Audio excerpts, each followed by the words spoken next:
नमस्कार मित्रों, मैं हूं एस.के. अनिल और आज के इस एपिसोड में हम चर्चा करने वाले हैं कस्पल इंटरलिंक थ्योरी के अंदर जो प्रोग्रेस्ड चार्ट है उसको किस प्रकार से रीड करना चाहिए। प्रोग्रेस चार्ट का जो रोल है वो आपके कुंडली के अंदर जो इवेंट प्रेडिक्शन है उसमें कैसे किया जाता है, आज इसके बारे में पूरी डिटेल से जानकारी लेंगे। देखिए, प्रोग्रेस चार्ट जो है वो विषुवंतरी महादशा का जो पैटर्न होता है उसके ऊपर बेस्ड होता है। एक एग्जाम्पल छोटा सा लीजिए, जब आपका जन्म होता है तो मून जिस साइन, स्टार, सब एंड सब और सूक्ष्म और प्राणा जिन प्लैनेट्स के ऊपर होता है उन्हीं ग्रहों से आपकी कुंडली के अंदर जो है ना वो दशाएं आरंभ होती हैं। जैसे मान लीजिए मेष राशि के अंदर अगर अश्विनी नक्षत्र में चंद्रमा है तो आप जन्म के समय आपका जो दशा होगा वो केतु का होगा। जो सब लॉर्ड होगा चंद्रमा का वही आपका भुक्ति लॉर्ड बनेगा। जो सब लॉर्ड होगा चंद्रमा का वो आपका अंतरा लॉर्ड बनेगा। जो सूक्ष्म और प्राणा है, इसी प्रकार से ये जो ड्यूरेशन है आपके विषुवंतरी महादशा क्रम का, जैसे सूर्य की दशा अवधि जो है वो 6 वर्ष की है, शुक्र की दशा अवधि 20 वर्ष की है, उसी अनुपात में प्रोग्रेशन का जो चार्ट है वो प्रोग्रेस्ड करता है। इसमें ज़्यादा समय नहीं लेते हुए मैं प्रोग्रेस चार्ट के बारे में आपको बताना शुरू करता हूँ। देखिए, कोई भी घटना जो है वो घटित तभी होती है जब आपकी कुंडली में वो घटना प्रॉमिस में होती है, या उसको यूं कहें कि वो डिनाई नहीं होता। ठीक है, तो जो घटना आपकी कुंडली में प्रॉमिस में है वही घटना घटित होगी। और वो घटना घटित कब होगी? जब फ्रूटफुल दशाएं चलेंगी। तो कस्पल इंटरलिंक के अंदर में विभिन्न घटनाओं के लिए जो दशाओं का चयन है उसकी एक खास पद्धति है, एक विधि है, जिसके तहत हम महादशा लॉर्ड डेथ के केस में और मैरिज, चाइल्ड बर्थ या लाइफ में 2-4 बार घटित होने वाली घटनाएं जो है वो हम भुक्ति लॉर्ड से सेलेक्ट करते हैं। तो जो दशाएं हैं वो घटना को दे सकती है, लेकिन वो डिपेंड होती हैं ट्रांजिट के ऊपर।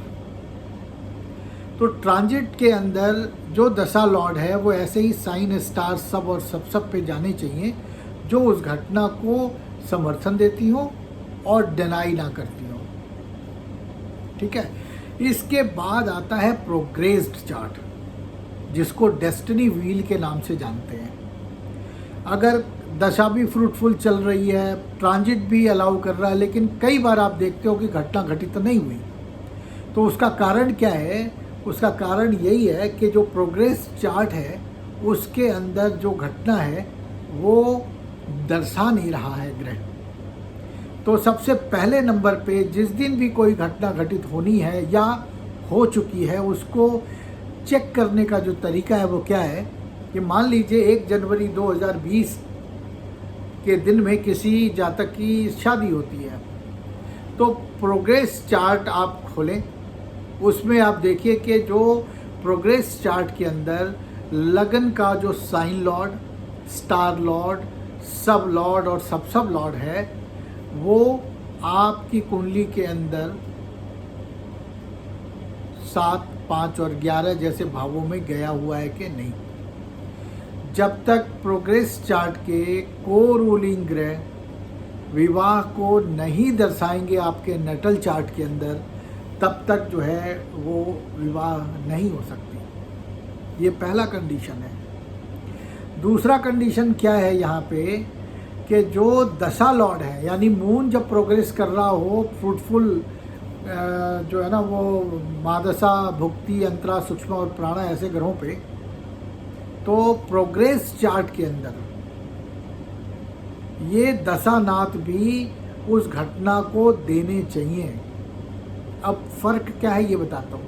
देखिए, जो दशा लॉर्ड आपके नेटल चार्ट में चल रहे हैं वही प्रोग्रेस चार्ट पे भी चलेंगे, क्योंकि मून उन्हीं ग्रहों की दशाओं के अंदर जो है ना वो प्रोग्रेस कर रहा होगा, उन्हीं साइन, स्टार, सब और सब पे प्रोग्रेस कर रहा होगा। तो जो दशा लॉर्ड हैं आपके नेटल चार्ट के हिसाब से जो दशा लॉर्ड है वो तो आपके नेटल चार्ट के अंदर अपनी इन्वॉल्वमेंट और कमिटमेंट से मैरिज को दे ही रहे होंगे, लेकिन वो जो दशा लॉर्ड है वो आपके प्रोग्रेस चार्ट के अंदर जिस किसी भी स्टार सब और सब पे होंगे वो उस नेटल चार्ट के साथ साथ प्रोग्रेस चार्ट के अंदर भी उस घटना को दर्शाना चाहिए। यहाँ कोई कंडीशन अप्लाई नहीं करेंगे, केवल 7, 5, 11, 7, 11, 7, 5 या 7 के साथ फेवरेबल हाउसेस की कमिटमेंट जो है ना वो लेंगे हम। एक एग्जाम्पल छोटा सा लेते हैं, मान लीजिए जो मुक्ति लॉर्ड है वो शनि है और शनि आपके नेटल चार्ट के अंदर गुरु के नक्षत्र में है और बुध के उप नक्षत्र में है। तो गुरु और बुध आपके नेटल चार्ट के अंदर 7, 5, 11 में होने चाहिए, है ना। और प्रोग्रेस चार्ट के अंदर जो शनि है वो मान लीजिए सूर्य में है स्टार लॉर्ड के रूप में, यानी कि सूर्य है शनि का स्टार लॉर्ड और चंद्रमा सब लॉर्ड। तो सूर्य और चंद्रमा के मार्फत जो है वो प्रोग्रेस चार्ट के अंदर में भी शनि जो है वो विवाह को दर्शाना चाहिए। इसी प्रकार से महादशा लॉर्ड से लेकर के प्राणा लॉर्ड तक प्रोग्रेस चार्ट के अंदर ये सभी ग्रह जिस नक्षत्र पे और उप नक्षत्र पे यानी स्टार पे और सब पे होंगे वो उस प्रोग्रेस चार्ट के अंदर भी उसी प्रकार से इन्वॉल्वमेंट और कमिटमेंट लेनी चाहिए। कंडीशन भी वैसे ही अप्लाई करते हैं। देखिए नेटल चार्ट में अगर कोई प्लैनेट पीएस है तो हम प्रोग्रेस चार्ट में भी उसका चेक करेंगे कि वो पीएस है कि नहीं है, और अगर वो पीएस है तो हम उनके भावों का भी संज्ञान लेंगे।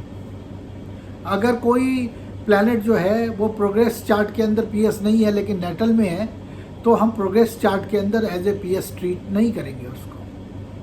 तो ये दो बातें आपने सीखी अभी कि प्रोग्रेस चार्ट के अंदर जो लग्न के को रूलिंग प्लैनेट हैं वो आपके नेटल चार्ट के अंदर तो ये भिन्न भिन्न प्लैनेट हो सकते हैं। तो जो नेटल चार्ट है उसके अंदर फेवरेबल हो, जो दशा लॉर्ड्स हैं वो आपके नेटल में भी और प्रोग्रेस चार्ट में भी दोनों में इक्वल होंगे, सेम होंगे, वो नेटल में भी फेवरेबल होने चाहिए और प्रोग्रेशन चार्ट के अंदर भी फेवरेबल होने चाहिए। फिर बारी आती है कि अगर मैरिज की हम बात करते हैं तो गुरु का गोचर और डेथ की बात करेंगे तो शनि का गोचर। तो जो जिस समय डेथ या मैरिज की कोई घटना हुई है तो मान लीजिए मैरिज की घटना हुई है तो जिस दिन 1 जनवरी 2020 जो भी मैरिज जिस दिन भी हुई है उस दिन आप देखिए कि गुरु कौन से साइन में, कौन से स्टार में, कौन से सब में और कौन से सब में चल रहा था। जिन ग्रहों के साइन, स्टार, सब और सब पे गुरु ट्रांजिट में चल रहा होगा वही सारे के सारे प्लैनेट को आपने प्रोग्रेस चार्ट के अंदर देखना है कि जिस समय शादी हुई उस समय ये प्लैनेट बतौर पीएस और अपने स्टार लॉर्ड और सब लॉर्ड के द्वारा विवाह को दे रहे हैं कि नहीं दे रहे हैं। तो ये तीसरे नंबर का रूल है कि ट्रांजिट के जो को रूलिंग प्लैनेट होंगे आपके गुरु के वो प्रोग्रेस चार्ट के अंदर अपनी इन्वॉल्वमेंट कमिटमेंट से प्रोग्रेस चार्ट के अंदर वो भी घटना को देना चाहिए। फिर बात आती है कि जिस दिन शादी हुई उस दिन चंद्रमा किस नक्षत्र पे था। तो मान लो जिस दिन शादी हुई चंद्रमा जो है वो शुक्र के नक्षत्र में था तो प्रोग्रेस चार्ट के अंदर शुक्र बतौर पीएस या अपने स्टार लॉर्ड, सब लॉर्ड और सब लॉर्ड के द्वारा यहाँ पे विवाह को दर्शाना चाहिए। लेकिन आप ध्यान रखेंगे हम प्रोग्रेस चार्ट के अंदर कोई भी कंडीशन अप्लाई नहीं करते कि जिस दिन मैरिज हुई साहब उस दिन जो मून का स्टार लॉर्ड है वो 7वें घर के सब लॉर्ड के साथ अपना रिलेशन एस्टेब्लिश करना चाहिए। ऐसी कोई चीज़ रूल्स हम नेटल चार्ट के बाद प्रोग्रेस में इस्तेमाल नहीं करते हैं। अब एक और ख़ास चीज़ मैं आपको बताऊं कि मान लीजिए जो प्रोग्रेस चार्ट का जो साइन लॉर्ड है ना, और स्टार लॉर्ड, सब लॉर्ड और सब लॉर्ड जो है वो यदि किसी घटना को डिनाई कर रहे हों तो वो घटना तब तक घटित नहीं होगी जब तक कि लग्न का प्रोग्रेशन ऐसे साइन, स्टार, सब और सब पे नहीं आ जाता जो आपके नेटल चार्ट में उस घटना के लिए फेवरेबल हो। एक आपको और बात बताऊं मृत्यु के केस के अंदर में जो प्रोग्रेशन चार्ट का जो साइन लॉर्ड होता है वो निश्चित रूप से आपके नेटल चार्ट के अंदर 8 और 12वें घर के अंदर जाना चाहिए, तभी आप ये माने कि इस पूरे ड्यूरेशन के अंदर जातक जो है ना अपने मृत्यु या अपने किसी रिलेटिव की मृत्यु का जो एक्सपीरियंस है, जो दुख है, वो भोग पाएगा। अब किसकी मृत्यु होगी ये जानने के लिए जो टेक्निक है वो ये है कि यदि किसी समय में जो जातक का प्रोग्रेस्ड साइन लॉर्ड है वो 8 और 12 में चला जाता है, तो उसके साथ साथ आपको ये भी देखना है कि वो किन किन भावों को रूल करता है। तो वो जिन जिन भावों को रूल करेगा, मृत्यु उन भावों के स्वामियों की हो सकती है। जैसे अगर चौथे में गया हो, 11वें में गया हो, तो माता की मृत्यु का संज्ञान ले सकते हैं आप। चौथे और 9वें में हो तो पिता की मृत्यु का संज्ञान ले सकते हैं। इसी प्रकार से आप ये निर्धारित कर सकते हैं कि इस लगन के अंदर यानी प्रोग्रेस चार्ट के अंदर जो साइन लॉर्ड है वो अपनी पूरी दशा अवधि में किन किन घटनाओं की ओर इशारा कर रहा है। तो जो इन्वॉल्वमेंट और कमिटमेंट है, मान लीजिए कि 7वें जो लगन का जो साइन लॉर्ड है वो मरकरी है, तो जो मरकरी है वो प्रोग्रेस चार्ट के अंदर कितने दिनों तक रहेगा, आप इसका अंदाज़ा ऐसे लगाइए। या एक आसान सा एग्जांपल ले लेते हैं। मान लीजिए मेष राशि है और 0 डिग्री पे है, ठीक है। जब एंटर हुआ तो मेष राशि के अंदर पहला नक्षत्र क्या होता है? शुक्र का होता है। तो जो पहला नक्षत्र केतु का होता है ना, तो केतु की जो दशावधि है वो कितने वर्ष की होगी? केतु की दशावधि 7 वर्ष की होगी। फिर केतु के बाद जो है वो शुक्र का आएगा भरणी नक्षत्र, अश्विनी के बाद भरणी। तो भरणी यानी शुक्र का जो नक्षत्र है वो कितने वर्ष रहेगा?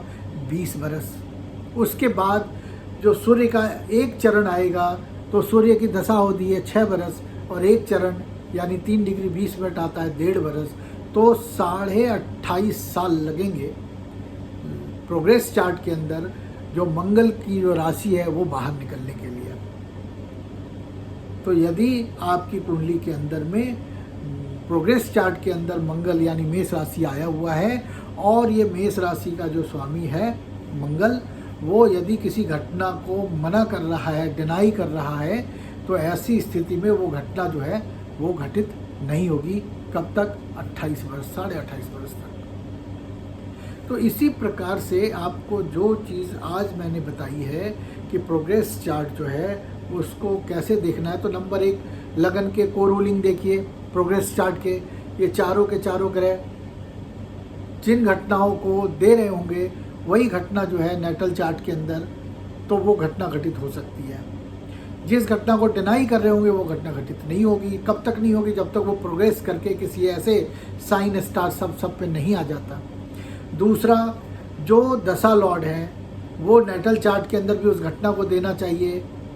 वहाँ पे नेटल चार्ट में वो जिसे स्टार सब और सब पे हो, और प्रोग्रेस चार्ट के अंदर भी वो देना चाहिए। वो प्रोग्रेस चार्ट के अंदर जिसे स्टार सब और सब पे हो। उसके बाद चौथे कंडीशन के अंदर क्या लेते हैं हम कि जो ट्रांजिट साइन लॉर्ड होता है विवाह के लिए जुपिटर का, डेथ के लिए सैटर्न का, तो जिस समय ये घटना घटित हुई उस समय ये प्लैनेट जो है कौन से साइन स्टार सब और सब पे हैं, वो प्रोग्रेस चार्ट के अंदर, नेटल में तो वो देखा ही जाएगा, प्रोग्रेस चार्ट के अंदर भी वो इस घटना को देने में कैपेबल होना चाहिए।